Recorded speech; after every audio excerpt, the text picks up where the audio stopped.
future of plastic surgery, what might be coming in 2035. This is Dr. Shim Ching, board certified plastic surgeon in Honolulu, Hawaii, and I've been in plastic surgery for 25 years. My main practice is in Honolulu, Hawaii, although I do practice in Dubai and Doha in the Middle East. I receive training all over the world, in Canada, in the US, in Brazil, Colombia, South Korea, and Japan.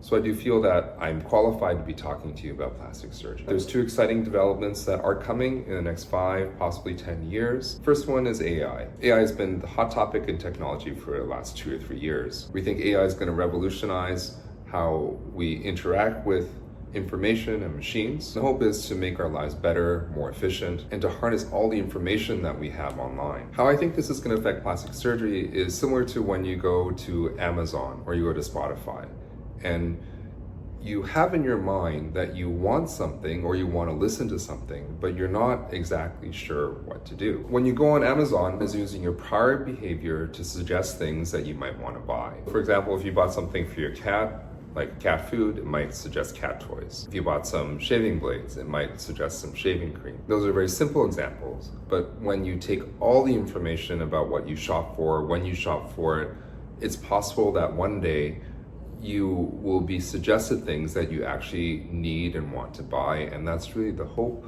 of artificial intelligence in that kind of setting. Same thing when you go to Spotify and listen to music, it's also suggesting things that you might want to listen to all the time. Every time I go on Spotify, there is a new album, a new song that Spotify is telling me that I might like. In plastic surgery, I feel that when patients come, some know exactly what they want, and they're very directive in telling me what they want me to do for them. However, there are a lot of other patients who are just unsure, and they don't really know what they want to change other than they don't like a part of their body. I think in that kind of situation, AI is going to be so useful for plastic surgery, possibly based on the patient's previous behavior or what they look at, the kind of images they like. For example, in social media, they may be able to tailor a certain look for that body part to the patient and suggest what they might need. They're going to be able to bring together both the images that the patient likes and a surgical plan based on all the information that's on the internet. Put those together so that the patient and possibly the surgeon can have a better idea of what exactly the patient wants, as suggested by AI. Now, I still think the decision of how to get to that result is still going to be based on the surgeon and their experience and skill level. But helping patients make decisions based on the information that's out there, I think will be very useful, just like how we're going to have help in making our decisions about our lives in the future. The second thing that I think is going to happen is that we're going to be able to bioengineer implants or materials such as fat so that we don't have to harvest them from the body or use an artificial implant in the body. What I mean by this is that, for example, for something like a BBL or fat grafting procedure to the breast or the face, I have to obtain that fat from somebody's body. If I need small amounts, it's really not a big deal. And I don't think I'm going to use bioengineered tissue in that circumstance. But we do have patients, for example, who want a BBL.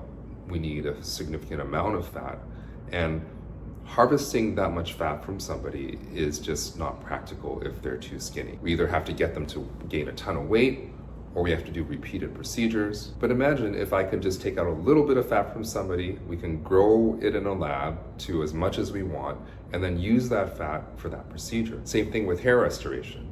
When we harvest hair grafts, we harvest them one by one, or we take out a strip and we divide them into tiny little grafts, and we're limited on how much we can take out of a patient. It'd be great if we just take one and grow thousands and thousands and be able to restore a patient's hair with those hair follicles that we've grown in the lab. Same thing with breast implants. It would be much better to use a breast implant that was designed from human tissue. Now, I think that's quite a bit more difficult. A breast implant can be quite large, and I'm not sure how we would bioengineer such a large block of tissue to place in the breast.